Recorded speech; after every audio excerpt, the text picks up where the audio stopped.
The August heat in Chicago pressed against my skin like a living thing as I stood in the marble hallway of the Vieira estate, my wedding dress rustling with each shallow breath I took. 22 years old, and this was supposed to be the most important day of my life.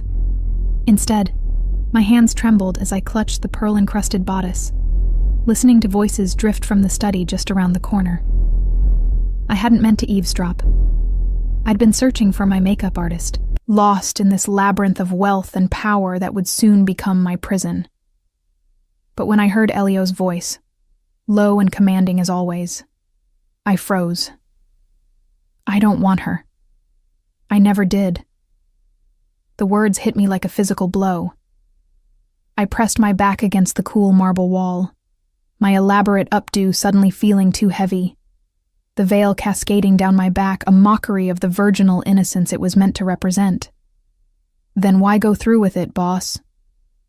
That was Bruno, Elio's right hand, the man who had delivered the marriage contract to my father 3 months ago like it was a business merger. Which, I supposed it was. Because her father controls the South Side distribution, Elio replied, and I could picture him perfectly, even though I couldn't see him. 37 years old, with dark hair always swept back from a face that could have been carved from granite. Cold gray eyes that had looked at me exactly twice during our brief engagement, both times assessing me like I was merchandise. The Santoro family has been encroaching on our territory. Marrying Ginevra consolidates our power, eliminates a potential rival, and secures the ports her father controls. My father, Vittorio Moretti, who had sat me down 6 months ago and explained that my life, my dreams of studying art history in Florence, my hope for a future built on something other than blood and power, none of it mattered. The Vieira family wanted an alliance. I was the price. She's pretty enough, another voice chimed in. Dario, Elio's cousin, who always looked at me like I was something he wanted to consume. Good breeding stock. I bit my lip hard enough to taste copper, fighting the urge to storm into that room and tell them all exactly what I thought of being reduced to my reproductive potential. But I'd been raised in this world. I knew the rules. Women didn't speak unless spoken to. We smiled, we obeyed, we produced heirs. We survived. Pretty isn't what I need in a wife, Elio said. And there was something in his voice I couldn't quite identify. Bitterness? Exhaustion? I need someone I can trust, someone who understands this life. Not some sheltered girl who thinks the Mafia is something romantic she read about in novels. The injustice of it stole my breath. Sheltered? I'd watched my mother deteriorate from the stress of being married to a man like my father. I'd seen what this life did to women, how it hollowed them out until they were nothing but beautiful shells. I'd spent my entire life preparing to escape it, only to be handed over to a man who commanded even more fear than my father. So what's the plan after the wedding? Bruno asked. She moves into the East Wing? She can have whatever rooms she wants, Elio replied dismissively. As long as she stays out of my business and produces an heir within the year, she can redecorate the entire estate for all I care. Something inside me cracked. Not my heart. I'd never been naive enough to expect love from this arrangement. But my pride, my sense of self, the small, stubborn part of me that had hoped maybe, just maybe, there could be mutual respect if not affection. You're a cold bastard, Elio, Dario laughed. At least pretend to want her on your wedding night. I'll do my duty. The words were flat, final, nothing more. I didn't wait to hear the rest. I gathered my skirts and ran, the sound of my heels on marble echoing like gunshots through the empty hallway. My vision blurred with tears I refused to let fall. Not yet. Not where anyone could see. The powder room was blessedly empty. I locked the door and braced myself against the sink, staring at my reflection. The woman looking back at me was a stranger, professionally applied makeup, highlighting features I'd inherited from my Sicilian grandmother. Dark eyes that usually sparkled with defiance, now dull with resignation. Full lips painted the color of dried blood. A bride. A commodity. A means to an end. My phone buzzed in the small clutch I'd left on the counter. Lena, my best friend since childhood. The only person in my life who understood what it meant to be born into this world without choosing it. 10 minutes until processional. Are you ready? Ready? What a ridiculous question. Was I ready to marry a man who didn't want me? Who saw me as nothing more than a strategic acquisition? Who planned to do his duty and nothing more? I typed back with shaking fingers. Need 5 more minutes. The truth was, I needed a lifetime. I needed to be anywhere but here, wearing anything but this dress, about to pledge my life to a man who had just shattered whatever fragile hope I'd been clinging to. A sharp knock on the door made me jump. Ginevra. My father's voice, gruff with impatience. What are you doing in there? The ceremony starts in 5 minutes. I smoothed my dress, checked my makeup, and unlocked the door. Vittorio Moretti filled the doorway, his barrel chest straining against his tuxedo, his face ruddy from years of good wine and bad decisions. You look pale, he observed, his eyes narrowing. Are you sick? Just nervous, I lied, because telling him I'd overheard my future husband's contempt would accomplish nothing. My father didn't care about my feelings. He cared about the alliance, the power, the expansion of territory that this marriage would bring. There's nothing to be nervous about. He offered his arm, and I took it because I had no choice. Elio Vieira is a powerful man. You're lucky to be marrying him. Lucky. The word tasted like ash in my mouth. As we walked toward the private chapel where 200 guests waited, I caught glimpses of the life I was entering. Armed guards at every corner, their eyes constantly scanning for threats. Waiters serving champagne worth more than most people's monthly salary. Women dripping in diamonds, their smiles as fake as their compliments. Men conducting business deals between toasts, their hands stained with blood no amount of money could wash clean. This was my future. This was my life. The chapel doors opened, and the string quartet began playing Pachelbel's canon. Every head turned to watch me walk down the aisle on my father's arm, and I kept my spine straight, my chin high, my expression serene. Years of training in how to be the perfect Mafia wife were paying off, even if everything inside me was screaming to run. And there, at the altar, stood Elio Vieira, 6 feet 2 inches of controlled power. His black tuxedo fitted perfectly to his broad shoulders and lean waist. His dark hair was immaculate, his face expressionless as he watched me approach.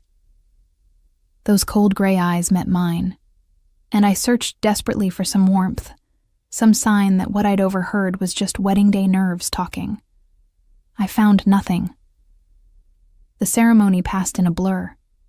I heard myself repeating vows I didn't mean, felt Elio's fingers cold against mine as he slipped on the wedding band, tasted champagne when he kissed me with all the passion of a business transaction being finalized. The guests applauded. Someone made a toast about new beginnings and powerful alliances. The quartet played something upbeat and celebratory, and through it all, I felt nothing but a growing numbness spreading through my chest. The reception was held in the estate's grand ballroom, all crystal chandeliers and imported marble. I smiled until my face hurt, danced with men whose names I immediately forgot, accepted congratulations from women who looked at me with a mixture of pity and envy. Pity because they knew what being married to a man like Elio meant. Envy because of the power that came with the Vieira name. Elio barely spoke to me. He was always across the room, deep in conversation with other men, conducting business at our wedding reception like I was just another detail that had been handled. When he did approach, it was to introduce me to someone important, his hand proprietarily at my waist, his smile not reaching his eyes. My wife, he would say, and the word sounded foreign in his mouth. Ginevra. Not my beautiful wife, not the woman I love. Just my name, stated as fact, devoid of emotion. As midnight approached, Lena found me on the terrace, staring lights that stretched to the horizon. "You look miserable," she said bluntly, pressing a glass of actual champagne into my hand. Not the sparkling wine they'd been serving the lesser guests, but the real thing. The bottles Elio kept for family and close associates. "I am miserable," I admitted, because lying to Lena was pointless. She'd known me too long, seen too much. "Did something happen?" Her dark eyes searched my face. "Beyond the obvious nightmare of marrying a man you barely know?" I told her. Everything I'd overheard, every cold word, every dismissive comment. By the time I finished, her expression had shifted from concern to fury. "That bastard," she hissed. "I should tell my father to pull out of the shipping deal. See how Elio likes losing the Mediterranean routes." "Don't." I gripped her arm. "It'll only make things worse for me. He'll blame me for costing him business." "So what are you going to do? Spend the rest of your life being treated like a broodmare?" The question hung between us, heavy with implications. What could I do? Divorce wasn't an option in our world. Running would get me killed, and probably get my family killed too. This was my life now, for better or worse. Mostly worse. "I'm going to survive," I said finally, echoing the mantra my mother had whispered to me countless times. "Just like every other woman in this life." "You deserve better than survival, Ginny." Lena's voice cracked. "You deserve love, respect, partnership. Not this." Well, I'm not going to get it from him. I drained my champagne, welcoming the burn. So I'll take what I can get. Security, wealth, protection. Maybe that's enough. Even as I said it, I knew it was a lie. It would never be enough. But it was all I had. The night ended with Elio and me being escorted to the master suite by a gaggle of drunk relatives making crude jokes about wedding nights and air production. I kept my smile fixed in place, let them believe whatever they wanted to believe, and finally, the door closed behind us, alone with my husband for the first time. Elio immediately went to the bar and poured himself 3 fingers of scotch, downing it in one swallow. Then he poured another and turned to face me. "You can take the guest room if you'd prefer," he said, his tone making it clear he hoped I would. "Or stay here. Your choice." So this was it. The moment where he would do his duty. Nothing more. The moment where I would become truly his, in the only way that mattered to men like him. I thought about refusing, about demanding the guest room and whatever dignity I could salvage. But then I thought about the overheard conversation, about his dismissive assessment of me as nothing more than a strategic asset, and something stubborn and reckless rose in my chest. "I'll stay," I said, meeting his gaze directly. "After all, you need an heir within the year, don't you?" His eyes narrowed slightly, the first real reaction I'd gotten from him all day. "You heard that." It wasn't a question. I heard everything. I turned my back to him, reaching for the zipper of my dress. "I heard how you don't want me, how I'm just a sheltered girl who doesn't understand this life, how you plan to do your duty and nothing more." The zipper stuck halfway down. I struggled with it for a moment, frustration and humiliation burning through me in equal measure. Then Elio was there, his fingers brushing mine aside, his touch surprisingly gentle as he worked the zipper free. His breath was warm against my neck, his body close enough that I could feel his heat. "You shouldn't have heard that," he said quietly. But I did. I stepped away as soon as the dress was loose, clutching it to my chest. So let's not pretend this is anything other than what it is, a transaction, an alliance, a means to an end. I walked into the bathroom and closed the door, leaning against it as I finally let the tears fall. 3 months of marriage, and Elio and I had perfected the art of being strangers sharing a last name. He lived in the west wing of the estate, I in the east. We took meals separately, appeared together only when business or social obligations demanded it, and spoke to each other with the distant courtesy of acquaintances rather than spouses.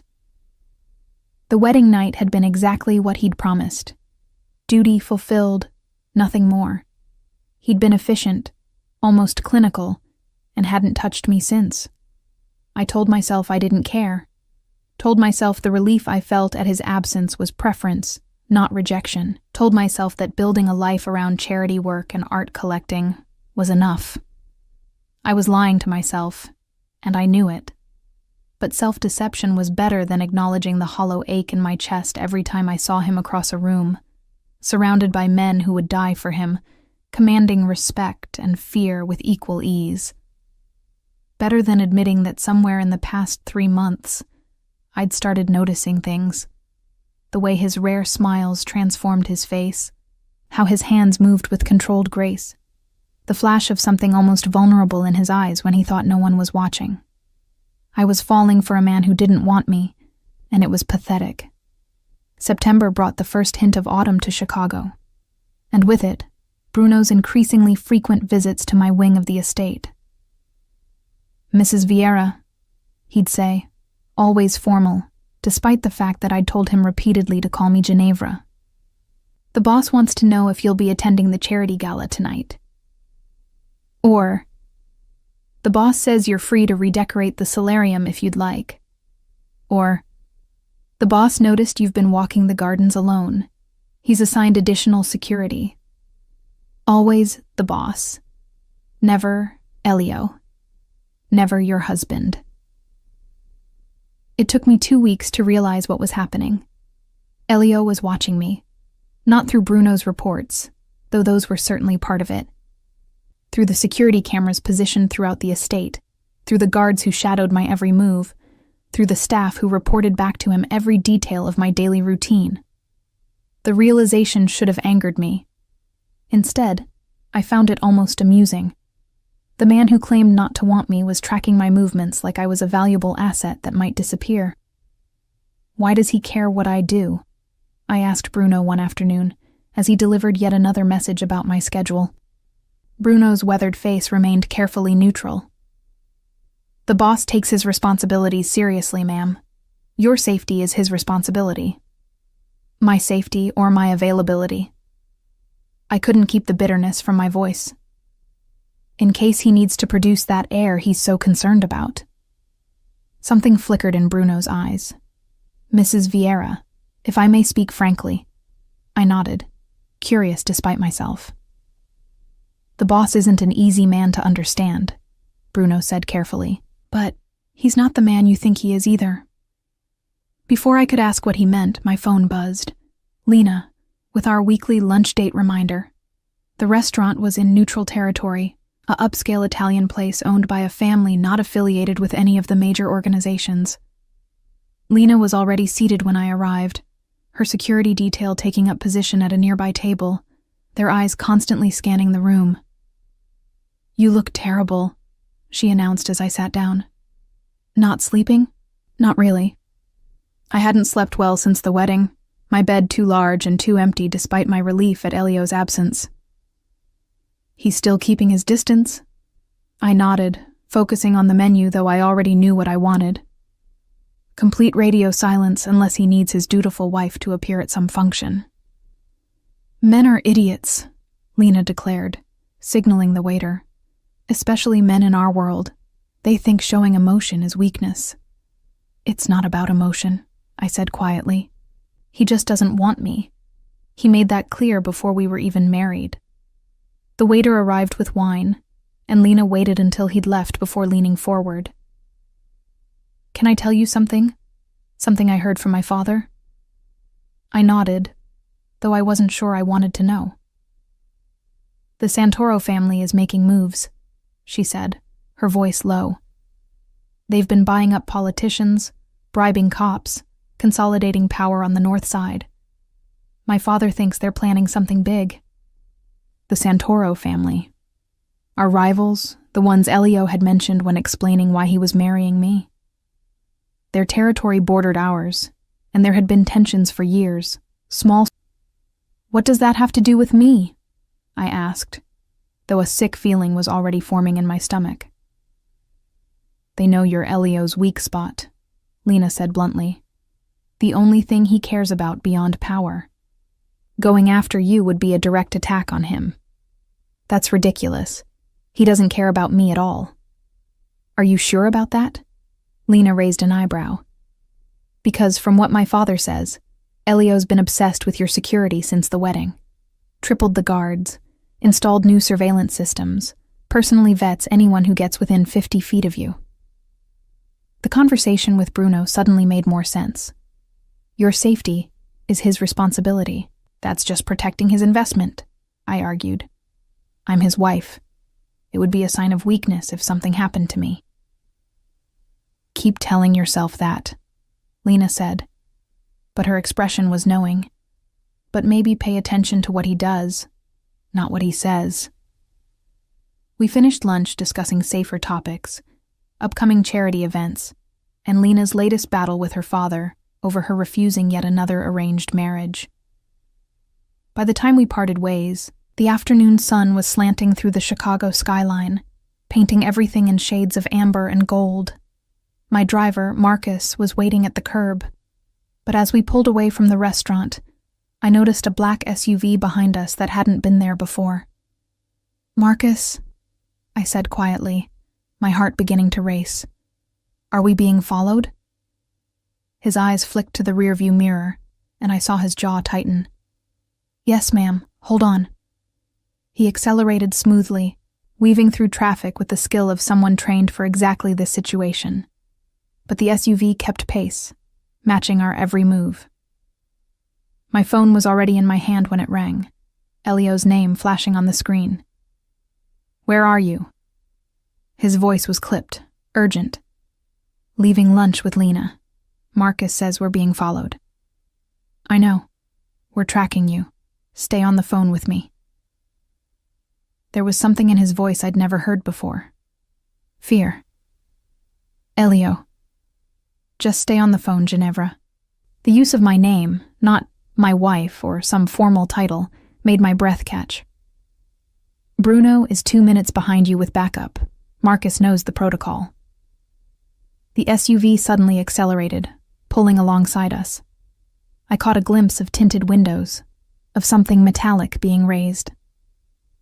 Marcus jerked the wheel hard right, and we careened down a side street as the sound of gunfire erupted behind us. I screamed, dropping the phone, clutching the seat as Marcus drove like a man possessed. Mrs. Vieira, Elio's voice, tinny and distant from where the phone had fallen. Ginevra. I grabbed for it with shaking hands. I'm here. I'm okay. Where's Marcus taking you? I don't know. I looked out the window, trying to orient myself. We're heading toward the warehouse district. More gunfire. Closer this time. The rear window exploded inward, safety glass showering over me. I ducked down, my heart hammering so hard I thought it might break through my ribs.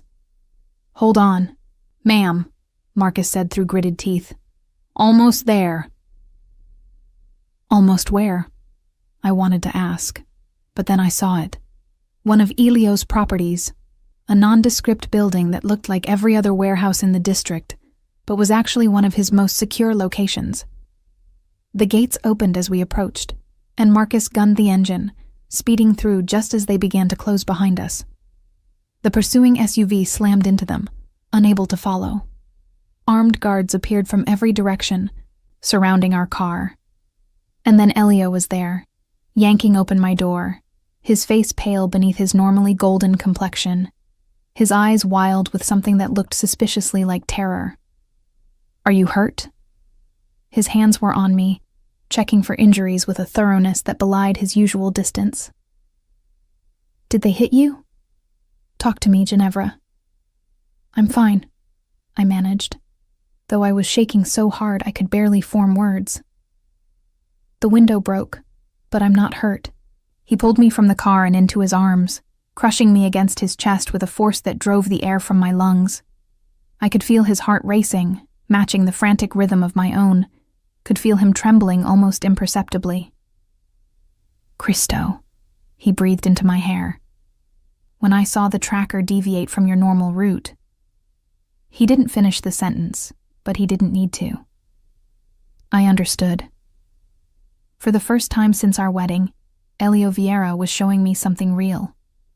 Not the cold businessman, not the ruthless mafia boss, but a man who had been genuinely afraid. Afraid for me.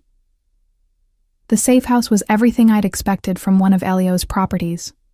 Fortified, luxurious, and utterly isolating. Floor-to-ceiling windows overlooked the Chicago River, bulletproof glass filtering the late afternoon sun into amber streams across imported marble floors. Guards stationed at every entrance. Security systems that would make a government facility jealous. A gilded cage, just like the estate. But this time, Elio was locked inside it with me. "You'll stay here until we neutralize the threat," he said, pacing the main room like a caged predator. He'd shed his jacket, rolled up his sleeves, revealing forearms corded with lean muscle. His usually immaculate hair was disheveled from running his hands through it repeatedly. "Bruno is coordinating with our people. The Santoro family will pay for this." I sat on the leather sofa, still trembling despite the blanket someone had draped over my shoulders, watching him. This Elio was different from the man I'd married. Agitated, almost frantic, his legendary control fracturing at the edges. "How long?" I asked quietly. "As long as it takes." He stopped pacing, his gray eyes finally meeting mine. "Days, weeks, however long until I'm certain you're safe. So I'm a prisoner again." His jaw tightened. "You're protected." "There's a difference?" Something dangerous flashed across his face. He crossed to the bar, poured himself 3 fingers of scotch, then reconsidered and poured a second glass. He brought it to me, pressing it into my hands. "Drink," he ordered. "You're still shaking." I was. My hands trembled so badly the amber liquid rippled in the glass. The adrenaline was wearing off, leaving behind a bone-deep exhaustion and the horrifying realization of how close I'd come to dying. "They were shooting at me," I said, the words feeling distant, like they belonged to someone else's story. "Those were real bullets." "I know." Elio sat beside me, closer than he'd been since our wedding night. Close enough that I could smell his cologne, see the muscle ticking in his jaw. "This is my fault." I looked at him sharply. "Your fault?" I should have anticipated this. His hands clenched into fists. "The Santoros have been making moves for months. I knew they were getting bolder. I should have increased your security sooner. Should have what? Kept me locked in the estate permanently?" The scotch burned going down, but I welcomed it. "I'm not a possession to be guarded, Elio. I'm a person. A person who almost died today because of me." His voice was raw. "Because you're my wife." The word hung between us, loaded with meanings we'd both been avoiding for 3 months. "Why do you care?" The question escaped before I could stop it. "You made it clear before we were even married that you didn't want me, that I was just a strategic asset." His head snapped toward me, shock written plainly across his features. "What?" "I heard you," I continued, the scotch loosening my tongue, 3 months of hurt pouring out. "The day of the wedding. You were in the study with Bruno and Dario. You said you didn't want me, that you needed someone you could trust, not some sheltered girl who thought the Mafia was romantic." Elio's face had gone completely white. "You heard that conversation." "Every word." I met his gaze steadily, refusing to look away despite the burning in my eyes.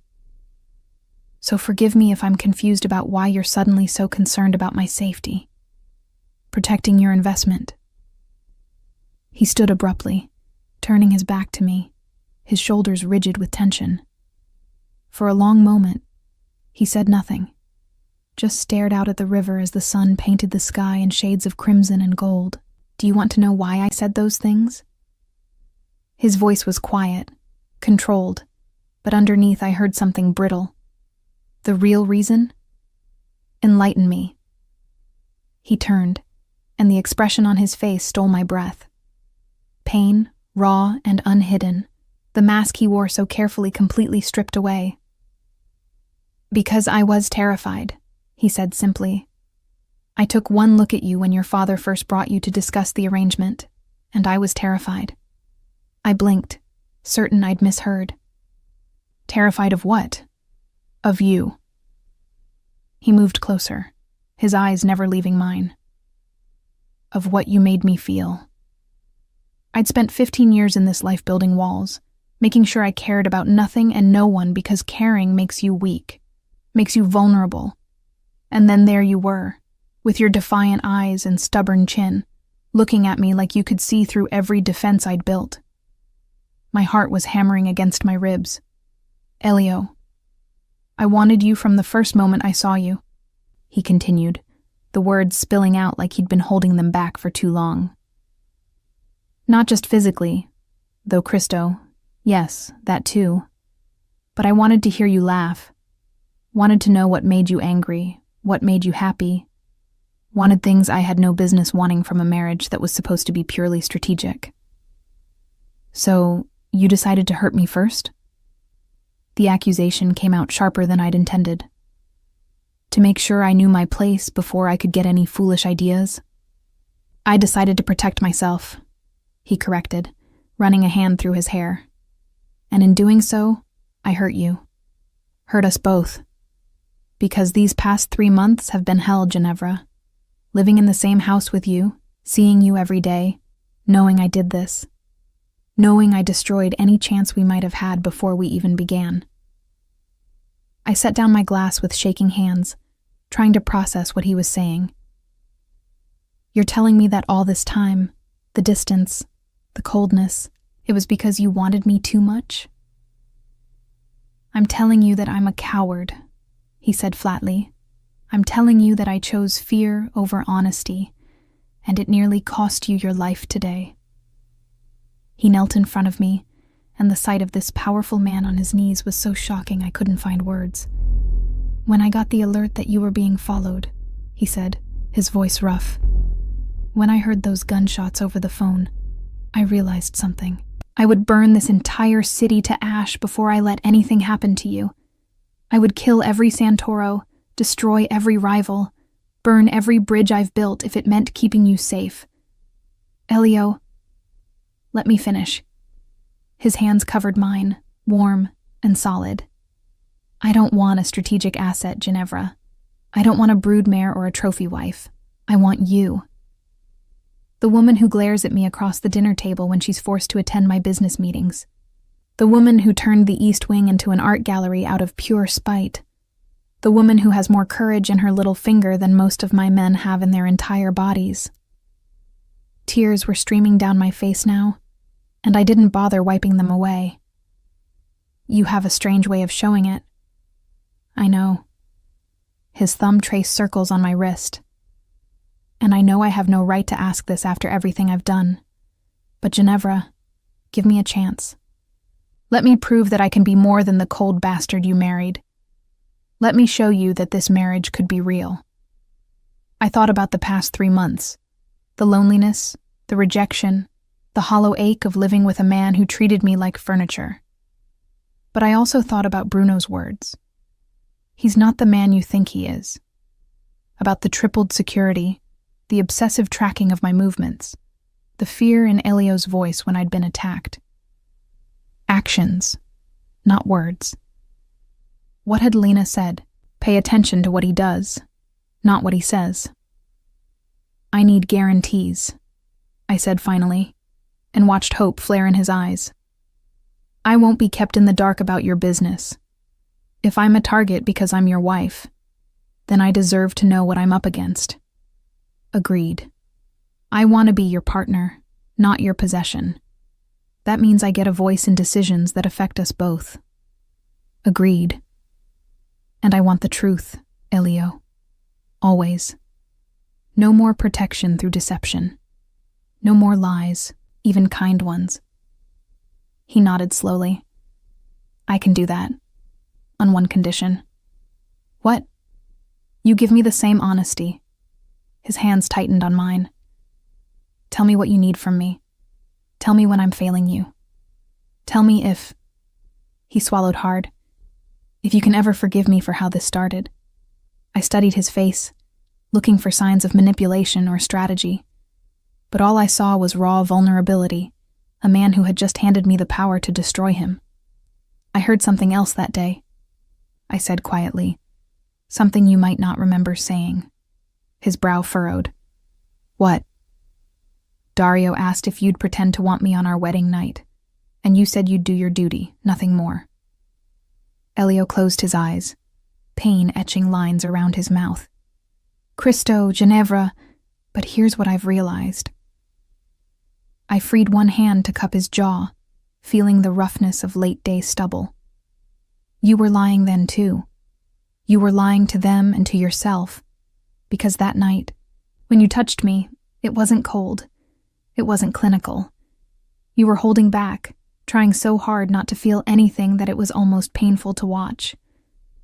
His eyes opened, and I saw my own realization reflected there. I was terrified I'd lose control, he admitted hoarsely. That I'd show you how much I wanted you, and you'd use it against me. Use it as leverage, as a weapon.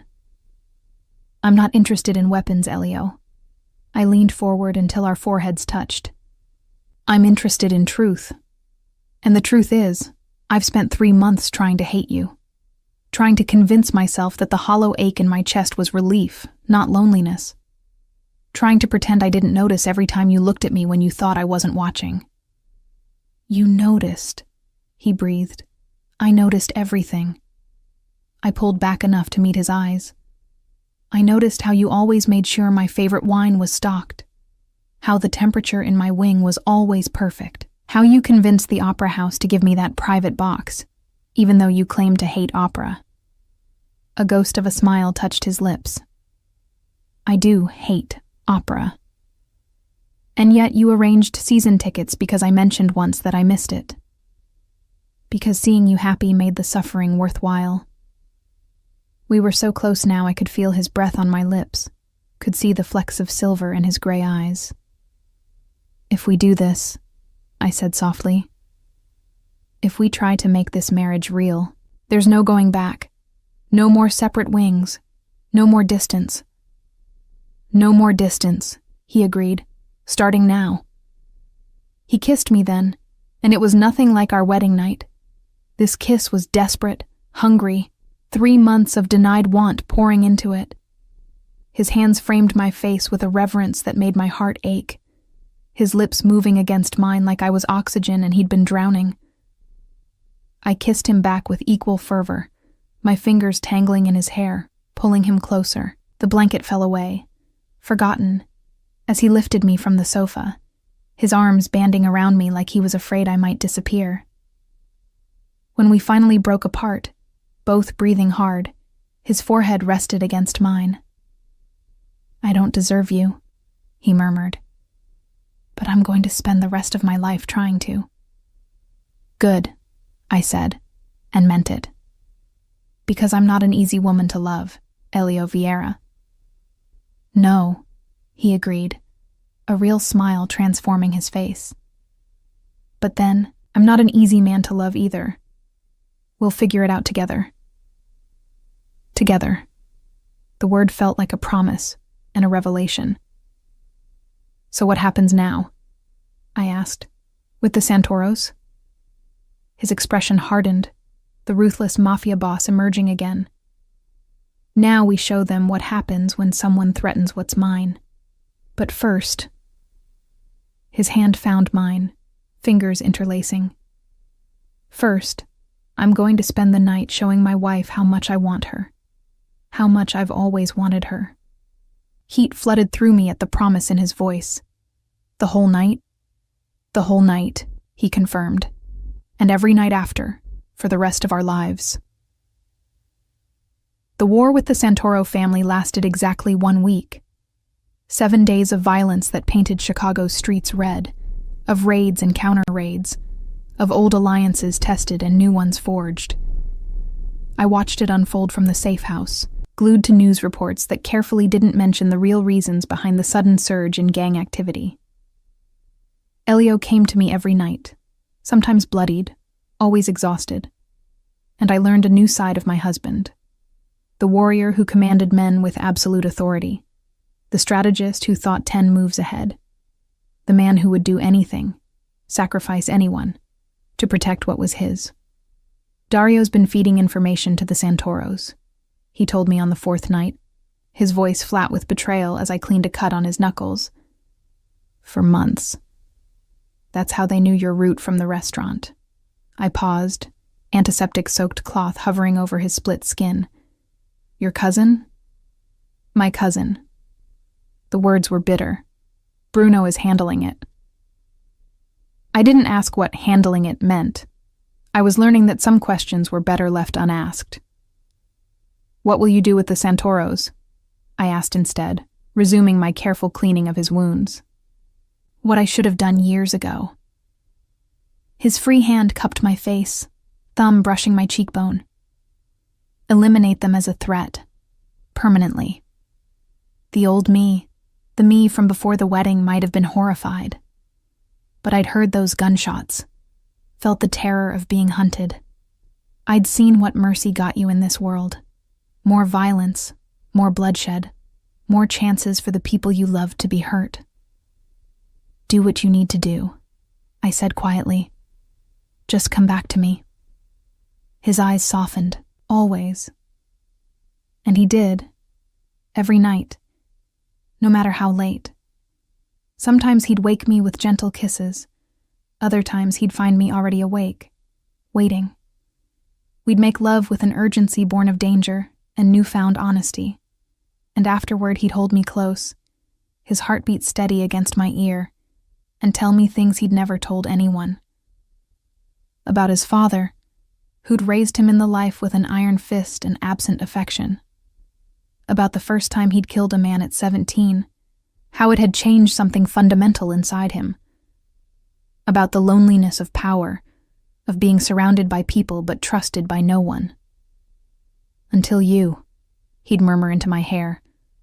I trust you, Ginevra. And I'd tell him my own secrets. About the mother who'd slowly faded away, choosing pills over fighting. About my dreams of Florence, of studying Renaissance art in museums instead of just reading about it. About the fear that I'd become like all the other Mafia wives, hollow and ornamental. You could never be hollow, he'd say fiercely. You have too much fire. On the 7th day, Bruno arrived at the safe house with news. It's done, boss, he said, his expression grim. Antonio Santoro and his 2 sons are dead. The rest of the family is scattered or swearing fealty. I watched Elio's face, looking for guilt or regret. Found neither. Just cold satisfaction. And Dario? He asked. Also handled. Bruno's gaze flicked to me briefly. Should we... Ginevra knows, Elio interrupted. She knows everything. Something like approval crossed Bruno's weathered features. In that case, Mrs. Vieira, your husband took out an entire crime family in less than a week. The other families are taking notice. The Vieira name carries more weight than ever. At what cost? I asked quietly. 37 of their men dead, Bruno reported. 12 of ours wounded, 3 killed. Could have been much worse. 3 families would be grieving tonight because of this war. 3 women would be widows. Children would grow up without fathers. The weight of it settled on my shoulders, heavy and inescapable. I want to meet them, I said suddenly. The families of our people who died. Both men looked at me in surprise. That's not typically done, Bruno said carefully. The boss usually sends a generous payment, arranges the funerals. I didn't ask what was typically done, I interrupted. I asked to meet them. Elio studied me for a long moment. Why? Because 3 men died protecting me, protecting us. The least I can do is look their families in the eye and thank them. It could be dangerous, he said. Some might blame you for... They should blame me. I met his gaze steadily. I was the target.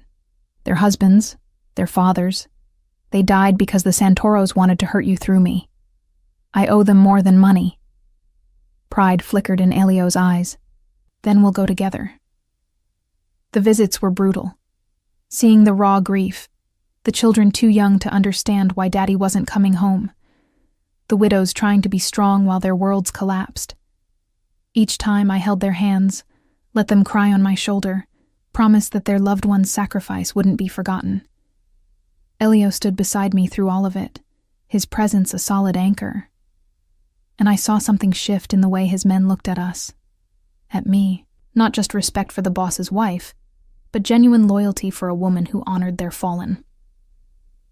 You were right, Elio said as we returned to the safe house after the last visit. About meeting them. I know. I leaned against him, exhausted emotionally if not physically. But that doesn't make it easier. Nothing worth doing is easy. His arms came around me, holding me close. Come home with me, Ginevra. The threat is neutralized. It's safe now. Home. The estate that had felt like a prison for 3 months. But with Elio beside me, maybe it could be something different. On one condition, I said. Anything. No more separate wings. We share a room. A life. No more distance. He pulled back enough to see my face, hope, and heat mingling in his expression. You want to move into the master suite? I want to build something new, I corrected. Not live in your space or mine. Ours. Understanding dawned. The south wing. It's been closed off for years, but it has the best views, the most privacy. Then that's where we'll make our home. I rose on my toes to kiss him. Starting tonight. The south wing of the Vieira estate was a revelation. While the rest of the house was all modern minimalism and cold marble, this section had been preserved from an earlier era. Crown molding, original hardwood floors, a massive fireplace in what would become our bedroom. My grandmother's wing, Elio explained as we walked through dusty rooms. She died when I was 12. My father kept it closed after that, said it was too painful to go in. I could see why. There was warmth here that the rest of the house lacked. Evidence of a woman who'd made this place a home rather than just a showpiece. Tell me about her, I said, running my fingers over the carved mantelpiece. She was the only soft thing in my father's life, Elio said quietly. The only person who could make him smile. When she died, he became harder, colder, turned me into what he thought a Vieira heir should be. What would she think of me? I asked, voicing the question that had been nagging at me. Elio's hand found mine, warm and solid. She'd love you. She always said I needed someone strong enough to stand up to me, soft enough to remind me I was human. I'm not sure I'm all that soft. You're soft where it matters. His free hand pressed over my heart. In here. Over the next 2 weeks, we transformed the south wing.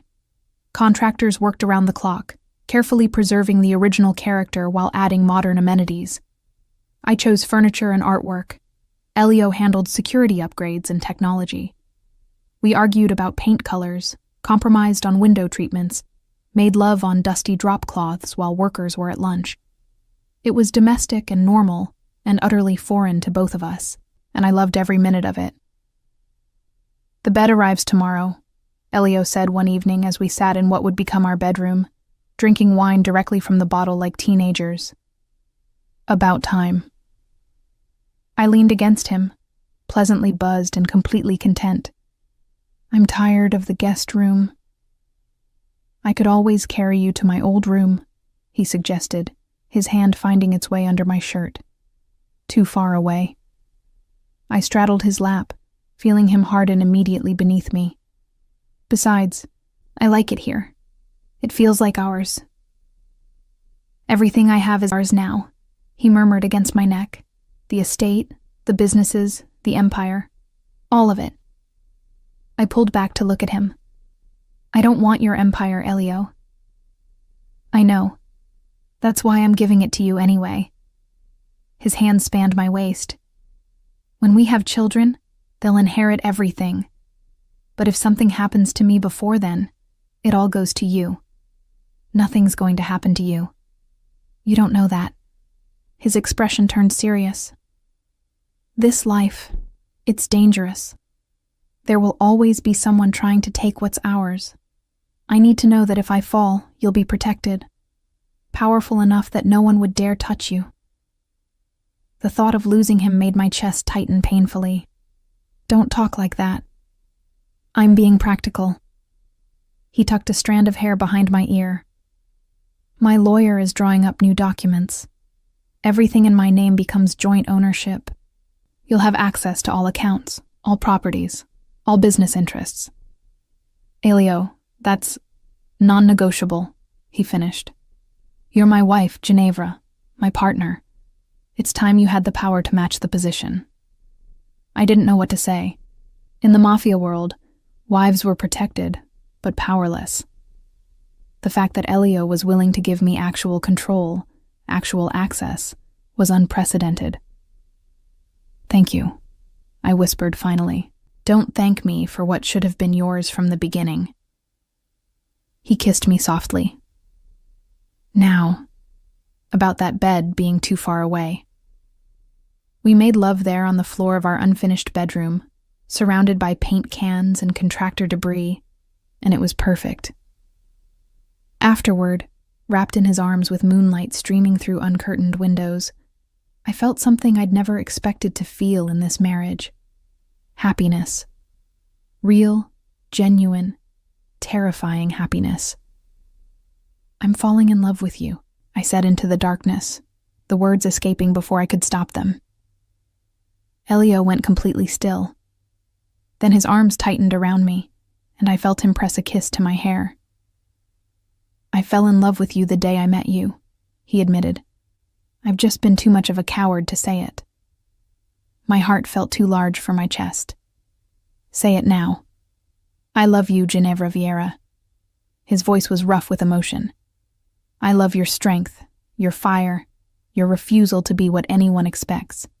I love that you make me want to be better, even though I'll probably always be a bastard. I turned in his arms to face him. I love you too, even though you're definitely a bastard. He laughed, the sound pure and joyful. We're quite a pair. The best pair, I corrected, kissing him again. We were wrong, of course. The war with the Santoros was over, but our trials were just beginning. Because in our world, happiness was always temporary, and danger was always waiting in the shadows. 2 months later, I woke up with my head in the toilet. Again. Ginevra? Elio's voice came from the bedroom, concerned. That's the 3rd morning this week. I rinsed my mouth, splashed cold water on my face, and stared at my reflection in the mirror. Pale skin, dark circles under my eyes, and a suspicion that had been growing for the past week. When had my last period been? 6 weeks ago? 7? I'm fine, I called back, though my hands were shaking as I gripped the marble countertop. Just something I ate. Elio appeared in the doorway, already dressed for the day in charcoal slacks and a white shirt, sleeves rolled to reveal his forearms. You said that yesterday, and it's still true. He studied me with those perceptive gray eyes. You're a terrible liar, amore. The endearment, which he'd started using regularly over the past weeks, made my heart squeeze. We'd been so happy lately, settling into our new life together. The south wing was finally finished, our private sanctuary within the larger estate. We took meals together, fell asleep tangled in each other, woke to slow morning kisses. I didn't want anything to disrupt that fragile happiness, especially not when I wasn't sure yet I have a meeting with the charity board this afternoon, I said, changing the subject. The fundraiser next month is Ginevra. He crossed to me, tilting my chin up. What's wrong? And because I'd promised him honesty, always honesty, I said it. I think I might be pregnant. The words hung in the air between us. Elio's face went completely blank, his body going very still. For a long moment, he said nothing, and my heart sank. This was too much, too soon. We'd only been truly together for 2 months. We were still learning each other, still building. Pregnant, he repeated softly. His hand moved from my chin to my stomach, pressing gently against the flat plane. Our baby. Maybe, I cautioned. I haven't taken a test yet. I could just be sick. Take one. His voice was rough. Now. Elio, please, Ginevra. I need to know. There was something in his expression, a vulnerability I'd rarely seen, that made me nod. Okay. Bruno was dispatched to acquire several different pregnancy tests. He returned within an hour, his face carefully neutral as he handed the discreet bag to me. I locked myself in the bathroom while Elio paced the bedroom. 3 tests, all different brands. I lined them up on the counter and waited the requisite time, my heart hammering against my ribs. 3 tests, 3 positive results. I opened the door to find Elio frozen mid-pace. Our eyes met, and I nodded once. I'm pregnant. He was across the room in 2 strides, lifting me off my feet and spinning me in a circle. His laugh was pure joy, uninhibited in a way I'd never heard before. We're having a baby, he said, setting me down gently, reverently. Cristo, Ginevra, we're going to be parents. Relief flooded through me. You're happy? Happy? He cupped my face, his eyes bright. I'm terrified and ecstatic and completely unprepared. But yes, amore, I'm happy. We told no one else, keeping the news to ourselves for the first precious weeks. Elio became impossibly protective, hovering whenever I so much as stood up too quickly. Security doubled, then tripled. My diet was scrutinized by a nutritionist he hired. Dr. Caesar, the family physician, began making house calls weekly. You're going to drive me insane, I told him one evening as he insisted I elevate my feet. I'm keeping you safe, he countered. Both of you. But the world outside our happy bubble was shifting. Bruno came to us 3 weeks after we'd learned about the pregnancy, his expression grim. We have a problem, he said, laying a folder on Elio's desk. Marcus Vitale is making moves. I knew that name. Vitale ran one of the smaller families, always ambitious, always hungry for more power. He'd been at our wedding, all smiles and false congratulations. What kind of moves? Elio asked, his arm tightening around me where I sat on the edge of his desk. He's been meeting with the other families, suggesting that you've gone soft.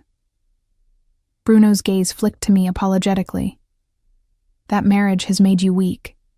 Let me guess, Elio said dryly. He's offering to step in and provide the strong leadership Chicago needs? Essentially. Bruno pulled out photos. He's also been courting some of your lower-level guys, offering better deals, more territory. I studied the photographs, seeing men I recognized from estate functions. Has anyone taken him up on it? Not yet. Bruno's expression darkened. But he's persistent, and he's playing on old resentments, the guys who think you've been neglecting business to play house. The accusation stung, even secondhand. Elio's hand found mine, squeezing gently. They're wrong, he said quietly. The business has never been stronger. Profits are up. Territories are secure. Our alliances are solid. I know that, boss. You know that. But Vitale's good at whispers and insinuations. Bruno hesitated. There's something else. Tell me. He knows about the baby.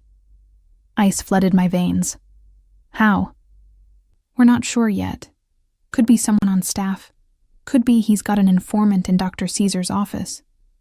But he's been making noise about the Vieira heir, about how convenient it would be if something happened to you before the child was born.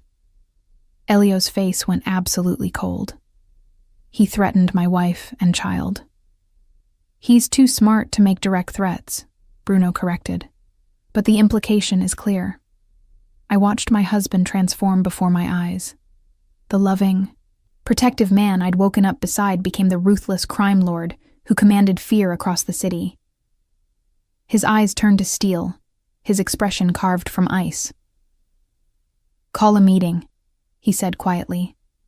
"All family heads, tomorrow night, and make sure Vitali knows he's expected."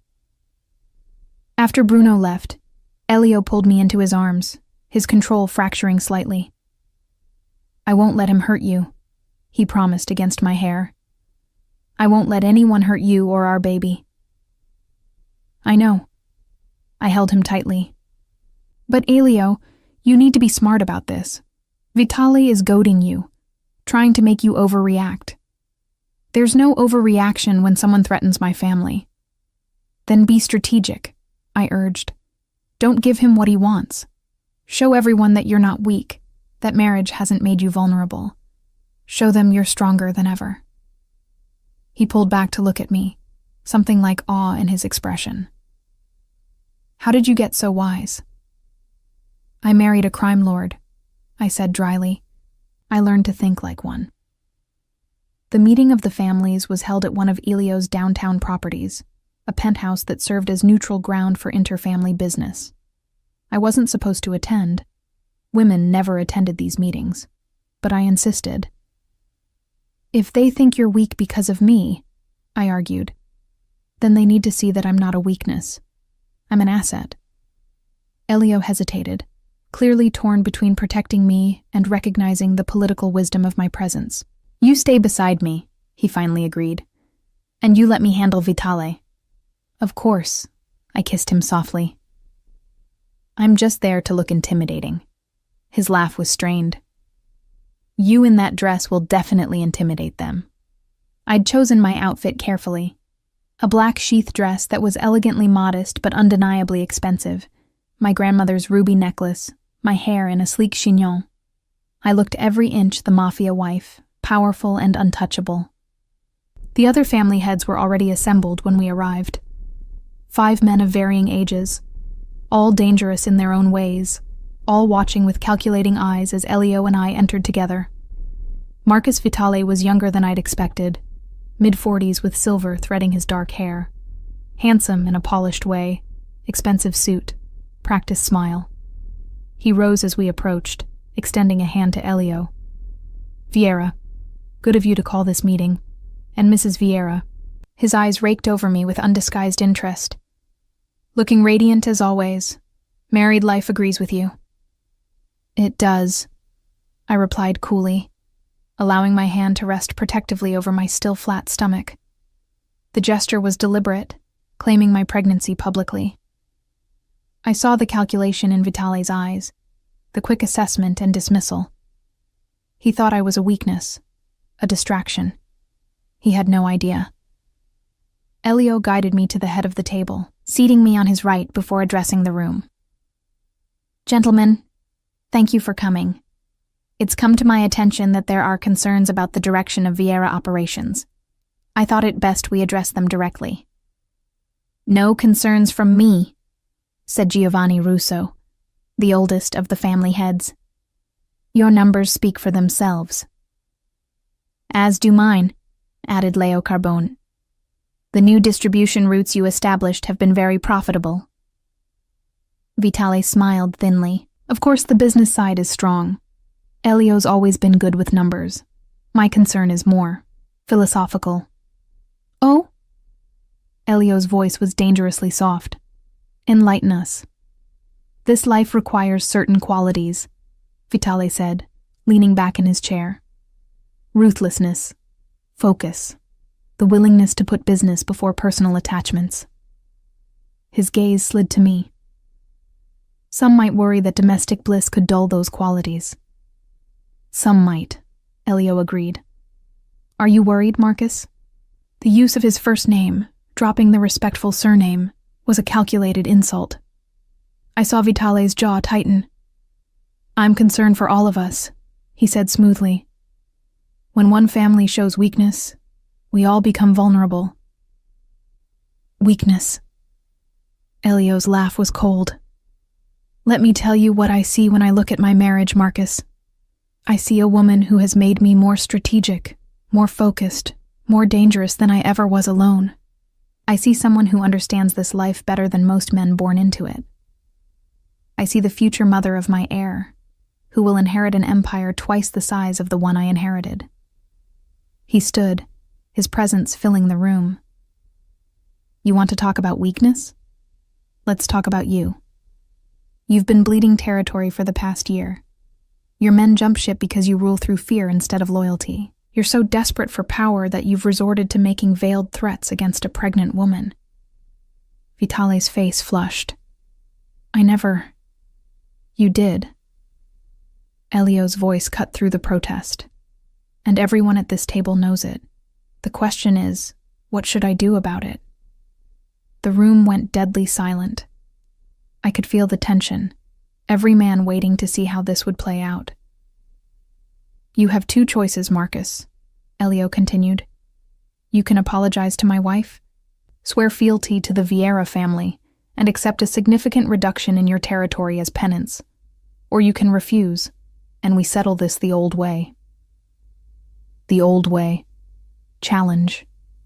Blood. Vitale's eyes darted around the table, looking for support. Found none. Whatever allies he'd been courting had clearly decided Elio was the safer bet. I meant no disrespect to Mrs. Vieira, he said finally, the words clearly costing him. Or to your child. That wasn't an apology. Vitale's hands clenched on the table. I apologize for any misunderstanding about my intentions. Better. Elio sat back down, his hand finding mine under the table. Bruno will contact you tomorrow about the territory adjustments. This meeting is adjourned. I should have known it was too easy. Should have recognized that a man like Marcus Vitale wouldn't accept humiliation lying down. 2 weeks after the meeting, I was 6 months pregnant and beginning to show. Elio had become impossibly protective, barely letting me out of his sight. But I had a charity event to attend, a fundraiser I'd been planning for months, and I refused to let fear keep me locked away. I'll have 10 guards, I assured him that morning. Bruno's driving me personally. It's the museum, Elio, not a war zone. Everywhere is a war zone, he muttered, adjusting my necklace with gentle fingers. But you're right. I can't keep you prisoner. You could try, I teased, rising on my toes to kiss him. But I'd make your life hell. You already do, amore. But he was smiling. Call me when you get there, and when you're leaving, and every hour in between. The fundraiser was beautiful, the museum transformed with flowers and string lights. I circulated among Chicago's elite, many of whom had finally accepted me as Elio's wife, chatting about art and charitable causes while my security detail maintained a discreet perimeter. I was in the middle of discussing a new scholarship program when Bruno appeared at my elbow, his face ashen. Mrs. Vieira, we need to leave. Now. The urgency in his voice made my heart jump. What's wrong? The boss. There's been an incident. The world tilted. What kind of incident? Not here. Bruno's hand was already at my elbow, guiding me toward the exit. I'll explain in the car. The drive back to the estate was the longest of my life. Bruno's explanation was terse, clinical, but the words painted a horrific picture. Vitale hadn't accepted his defeat. He'd been planning something bigger, something that would eliminate Elio and allow him to absorb the Vieira territory. He'd arranged a meeting under the guise of discussing the territory transfers, then ambushed Elio with a dozen armed men. How bad? I asked, my hands protectively cradling my belly. He's alive, Bruno said, which wasn't an answer. Dr. Caesar is with him now. The estate was in chaos, staff pale and frightened. I ran through the house, as much as a 6-month pregnant woman could run, following the sound of urgent voices to our bedroom. Elio lay on our bed, his shirt cut away, Dr. Caesar working frantically on a wound in his shoulder. There was so much blood, soaking the sheets, staining the doctor's hands. Elio. His name came out as a sob. His eyes opened, finding mine. Ginevra. You're supposed to be at the fundraiser. You're supposed to not get shot, I countered, moving to his side. My hands were shaking as I took his, sticky with blood. What happened? Vitale. The name was a curse. Bastard had 12 men waiting. I only had 4. Where is he now? I asked, looking at Bruno. In the wind, Bruno replied grimly. But we're hunting him. Dr. Caesar looked up. Mrs. Vieira, I need space to work. I'm not leaving him. Ginevra? Elio tried to sit up, winced. The baby is fine, I interrupted. But you're not. How bad is it, doctor? The bullet went through cleanly, Dr. Caesar said, returning to his work. Missed the major arteries. He'll need rest and antibiotics, but he'll recover. Relief made my knees weak. Thank God. Not God, Elio said, his voice strained but steady. Bruno. He drove like a maniac to get me here. Over the next hours, the full story emerged. Vitale's ambush had been carefully planned, but he'd underestimated Elio's survival instinct and Bruno's skill.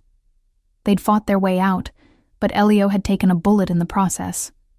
Now Vitale was missing, along with his closest associates. Every contact, every safe house, every business front, all abandoned. He's running, Bruno reported that evening while Elio slept fitfully, drugged with painkillers. But he can't run far. We've put the word out. Every family, every associate. Marcus Vitale is a dead man walking. I sat beside Elio's bed, holding his hand, watching his chest rise and fall. The fear I'd felt, seeing him bloody and wounded, had crystallized into something harder. Something cold. I want to help find him, I said quietly. Bruno looked at me sharply. Mrs. Vieira, I'm not going to sit here waiting while that bastard is out there planning his next attack. I met his gaze steadily. Elio's vulnerable right now. Someone needs to run things while he recovers. With all due respect, you're 6 months pregnant. With all due respect, I'm also the wife of the head of this family, which means I have authority. I stood, moving to the window. Call a meeting of the lieutenants, tomorrow morning. It's time they learned what kind of woman Elio married. I saw doubt in Bruno's eyes, but also something like respect. I'll make the calls. The meeting was held in Elio's study. 10 of his most trusted men gathered around the conference table. They looked skeptical when I walked in, this pregnant woman presuming to give them orders. Gentlemen, I began, standing at the head of the table where Elio usually sat. As you know, my husband is recovering from an attempted assassination. Until he's back on his feet, I'll be coordinating our response to Marcus Vitale's attack. With all respect, Mrs. Vieira, one of them began. I thought his name was Tony. This is men's business. This is family business, I corrected. And I'm family. Now, Bruno, walk me through what we know about Vitale's whereabouts. For the next hour, I absorbed everything they told me. Vitale's known associates, his properties, his patterns of behavior. I asked questions, probed for weaknesses, and slowly, I saw their skepticism transform into grudging respect. He has a sister, I said finally. Unmarried, lives alone in Lincoln Park. Has he contacted her? We have people watching her place, Bruno confirmed. No activity. He won't go there himself, I reasoned. Too obvious. But he might send a message, a courier, someone she'd trust. I looked at Tony. You grew up in that neighborhood. Who would she trust? His eyes widened. Her priest, Father Donovan at St. Mary's. Put someone on the church, I ordered. Discreet surveillance. If a message comes through the priest, we'll know. Bruno nodded approvingly. Good thinking. I'd been right. 2 days later, one of our people spotted Vitale's sister receiving a phone call at the church, then immediately leaving with a packed bag. We followed her to a small cabin 2 hours north of the city. And there, we found Marcus Vitale, hiding like the coward he was. Elio was still recovering when Bruno and the others brought Vitale back, bound and bloody. I was in the study, reviewing security protocols, when they arrived. Mrs. Vieira, Bruno said, we have him. What would you like us to do? It was a test, I realized. They were testing whether I had the steel to do what needed to be done. I looked at Vitale, at the man who had tried to kill my husband, who had threatened my unborn child. And I felt nothing but cold purpose. Put him in the wine cellar, I said calmly. Secure him. I'll tell my husband he's here. Elio was sitting up when I entered our bedroom, his color better, though he still moved carefully. You've been busy, he observed, gesturing to the reports scattered across the bed. Someone had to be. I sat beside him carefully. We found Vitale. His eyes sharpened. Where? I told him everything. How I'd run the organization in his absence. How I'd reasoned out Vitale's hiding place. How the men now looked at me with respect instead of dismissal. You did this, he said wonderingly. You found him. You commanded my men. You, Cristo, Ginevra, you were magnificent. I was terrified, I admitted, but also angry. He tried to take you from me, from our baby. I couldn't let that stand. Elio cupped my face, his touch reverent. What do you want to do with him? It was my choice, I realized. My husband was giving me the power to decide Marcus Vitale's fate. I want you to handle it, I said finally. But I want to be there when you do. I want him to see that the woman he dismissed, the weakness he thought he could exploit, was the one who found him. Pride blazed in Elio's eyes. Tomorrow night, when I'm stronger. That night, as we lay together in the darkness, Elio's hand resting on my swollen belly, I felt our baby kick for the first time. Strong, insistent movements that made us both laugh with wonder. She's a fighter, Elio murmured, like her mother. Or he is, I countered, like his father. Either way, our child will know strength. His lips found mine in the darkness. And love. And family. The next evening, I stood beside Elio in the wine cellar while Marcus Vitale knelt before us, defiant even in defeat. You made a mistake, Elio said quietly. You thought my wife was my weakness. But she's my strength, Vitale. She's the reason I survive, the reason I fight, the reason I build instead of just destroy. She's just a woman, Vitale spat. No. I stepped forward, my hand resting protectively over my belly. I'm the woman who found you, the woman who commanded the men you thought would follow you, the woman carrying the next generation of Vieira power. I looked at Elio. I've seen enough. Do what needs to be done. We left the cellar together, Elio's arm around my waist, leaving Bruno to handle the rest. I didn't need to watch, didn't need to know the details.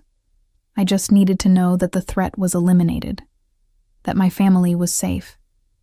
3 months later, I went into labor on a snowy December evening. Elio was beside me the entire time, holding my hand, coaching my breathing, looking more terrified than I'd ever seen him face down enemies.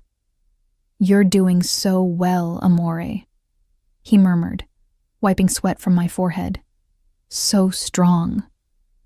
Easy for you to say, I gasped between contractions. You're not the one. The pain cut off my words and I bore down, following Dr. Caesar's instructions. Push, breathe, push again. And then, finally, a cry. Strong and furious and perfect. It's a girl, Dr. Caesar announced, placing our daughter on my chest. She was beautiful. Dark hair like Elio's, and when she opened her eyes, I saw they were the same stormy gray as her father's. 10 perfect fingers, 10 perfect toes, and lungs that were clearly already healthy from the way she was screaming. Hello, little one, I whispered, tears streaming down my face. We've been waiting for you. Elio's hand was gentle on our daughter's head, his own eyes bright with unshed tears. She's perfect. You're both perfect. What should we name her? I asked, looking up at him. Elena, he said immediately. After my grandmother, the woman who taught me that strength and softness could exist together. Elena Vieira. I tested the name. I love it. Our daughter, apparently satisfied with her name, stopped crying and blinked up at us with those serious gray eyes. She's already judging us, I said, laughing through my tears. Smart girl, Elio murmured, leaning down to kiss me softly. Takes after her mother. Later, when Elena was sleeping in my arms and Elio sat beside us on the hospital bed, his arm around my shoulders, I thought about everything that had brought us here. The rejection I'd overheard before our wedding, the attack that had forced us together, the revelations of Elio's fears and my own strength, the war with Vitale that had tested us both. And finally, this. Our daughter, the physical manifestation of everything we'd built together. Do you remember what you said the day we got married? I asked quietly. That you didn't want me? That I was just strategic? Elio's arm tightened around me. My greatest lie. And my greatest regret. Mine too, I admitted. Because I believed you. I believed I wasn't wanted, wasn't valued. And now? His voice was soft. I looked down at our sleeping daughter, then up at my husband. Now I know the truth. You didn't reject me because you didn't want me. You rejected me because you wanted me too much, because I terrified you. You still do, he admitted. The power you have over me, the things I'd do to keep you safe. It's terrifying. Good. I kissed him softly. Because you terrify me too. This life, this love, this family we've built. It's more than I ever dreamed possible. Elena stirred in my arms, making small snuffling sounds, and we both looked down at her with matching expressions of wonder. She saved us, you know, Elio said quietly. Or you did, carrying her, giving me a reason to be better than I was. We saved each other, I corrected. That's what family does. And as I sat there, my daughter in my arms, my husband beside me, I realized something. I'd spent my whole life preparing to escape the Mafia world, but I'd never realized that sometimes the greatest freedom comes not from running away, but from finding your place within the chaos.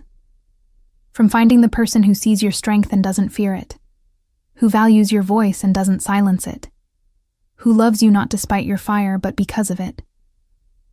I'd married a monster, or so I'd thought. But I'd discovered that monsters were just men who'd never been given a reason to be human. And I'd given Elio that reason. Just as he'd given me mine.